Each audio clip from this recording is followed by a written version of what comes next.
Assalamualaikum warahmatullahi wabarakatuh. Silakan teman-teman simak cerita kasus tersebut tentang keagresifitasan si Ben.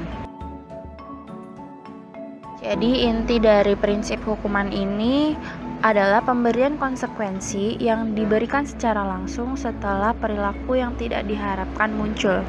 Sehingga ketika suatu hari nanti seseorang berada di situasi yang sama, maka kecenderungannya akan menurun atau frekuensi perilaku operannya ini sedikit berkurang.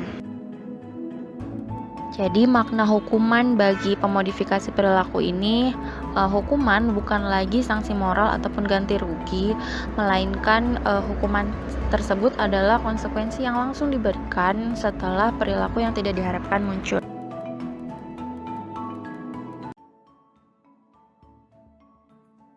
Ada banyak kejadian atau peristiwa saat diberikannya sebagai konsekuensi yang langsung bagi perilaku. Kejadian-kejadian tersebut dapat diklasifikasikan berdasarkan kategori-kategori. Meskipun adanya pertentangan di antara kategori-kategori tersebut, tetap saja terdapat cara-cara efektif untuk mengorganisasikan prosedur-prosedur hukuman. Berikut adalah kategori hukuman. Selanjutnya ada hukuman fisik. Stimuli yang mengaktifkan reseptor-reseptor rasa sakit yang teknisnya disebut nociceptor. Contoh dari hukuman fisik adalah cubitan, benturan, perlukaan, gelitikan, rasa dingin atau panas yang ekstrim, suara keras, dan sengatan listrik. Yang kedua adalah teguran. Stimuli verbal negatif kuat yang kontingen langsung kepada perilaku. Contoh verbal negatif adalah orang tua mengatakan, "Jangan, perbuatan itu tidak baik," yang langsung dilontarkan setelah anak memancarkan perilaku yang tidak diinginkan. Teguran juga bisa meliputi tatapan tajam atau genggaman yang kuat. Selanjutnya ada penjedaan, periode waktu yang langsung mengikuti perilaku tertentu di mana individu kehilangan kesempatan untuk mendapatkan penguatan. Penjedaan terdapat dua jenis, yaitu penjedaan pengucilan dan penjedaan tanpa pengucilan. Yang terakhir adalah ongkos respon. Penghilangan sejumlah penguat segera setelah sebuah perilaku itu muncul. Contoh ongkos respon dalam kehidupan sehari-hari adalah denda buku di perpustakaan, surat tilang, dan biaya administrasi untuk menarikan uang di bank.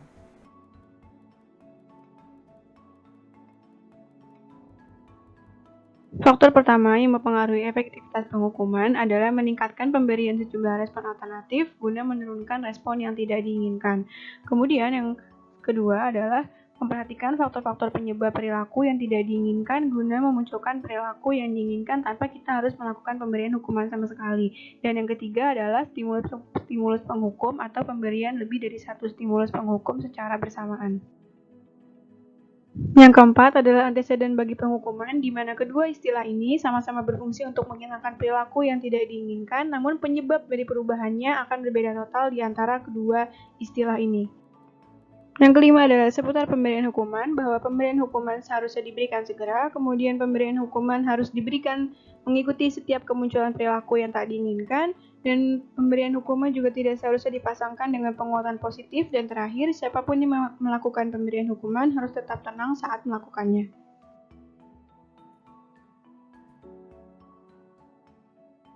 Contoh yang pertama ialah bayi berusia 6 bulan bernama Sandra. Sandra mengalami kekurangan berat badan, kekurangan nutrisi dengan potensi kematian yang tinggi. Sandra ditangani oleh Sajwaj. Penanganan awal pertama menunjukkan bahwa Sandra selalu memuntahkan ASI yang telah ia minum. Akhirnya Sajwaj dan kawan-kawan memutuskan untuk memberikan jus jeruk sebagai penghukuman. Setiap kali Sandra menunjukkan perilaku akan muntah, ia akan diberikan jus jeruk. Setelah 16 kali percobaan penghukuman, akhirnya perilaku muntah tersebut berkurang. Sajwaj mencoba untuk menghentikan penghukuman tersebut, namun akhirnya perilaku muntahnya itu naik kembali secara drastis. Akhirnya Sajwaj melanjutkan perilaku pemberian jus jeruk hingga akhirnya beberapa kali percobaan penghentian sampai akhirnya perilaku muntah tersebut berhasil. Contoh lain melibatkan kasus berat bruksisme, yaitu Gary. remaja putri berusia 16 tahun dengan disabilitas intelektual selalu menggosok-gesekkan giginya sejak gigi permanennya tubuh. Akibatnya giginya terluka dan berpotensi untuk kehilangan semua giginya. Pemodifikasian perilaku yang dilakukan ialah para ahli memutuskan untuk melakukan prosedur penghukuman yang secara ringan memunculkan rasa sakit. Setiap kali Gary terdengar menggesek-gesekkan gigi, anggota staf menyentuh wajahnya dengan kotak es selama beberapa detik. Perilaku Gary pun menurun drastis selama beberapa kali percobaan pertama. Dan setelah 2 bulan prosedur ini, bruxismenya berhenti.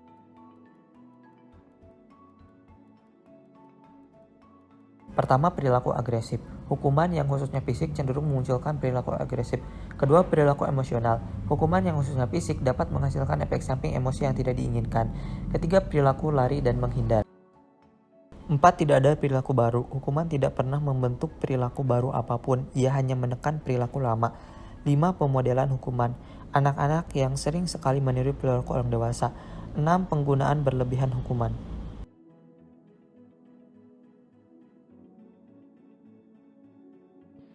Nah, haruskah hukuman itu digunakan? Kontroversi tentang penggunaan hukuman fisik ini telah terjadi sejak tahun 80-an hingga 90-an.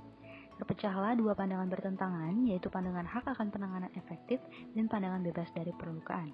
Karena dukungan terhadap pandangan bebas dari perlukaan ini lebih banyak, muncullah sejumlah metode yang mendukung argumentasi ini, seperti FCT dan PBS.